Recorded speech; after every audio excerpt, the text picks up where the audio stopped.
后来乡亲继续来看卫福部嘉义病院麻醉科的主任陈庆辉，伊28岁查囝伫南韩读博士，20天前伫南韩互啉酒开车闯红灯来弄死，家属是真悲伤，决定向各界发起联署提案，希望南韩的政府都要重视啉酒开车的问题，提悬刑责，互查囝的死袂白白来牺牲。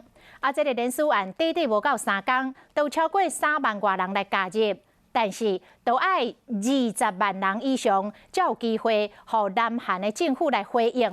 所以希望台湾人大家会当斗3天。来到看这相片内底，规家口出门去佚佗，实在真欢喜。不过相片内底高追的查某囡仔煞发生事故。他在韩国读神学院。他在2020年11月6号晚上，在绿灯过马路的时候，被韩国一位酒驾闯红灯高速撞死了。相片当中，这28岁查某囡仔伫韩国去啉酒开车的人弄死，伊的老爸老母非常伤心，决定要发起联署。他还有很美好的未来。他还有很多事情可做，可是因为他的自私酒驾，让我们完全没有希望了。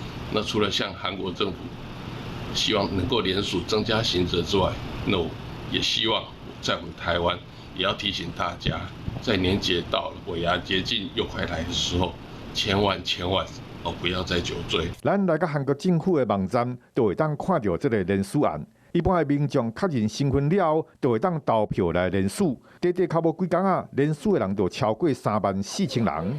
只是总共联署的人就要超过20万人以上，才会当互韩国政府注意到酒后开车的问题。咱嘛希望这款的悲剧唔通再发生。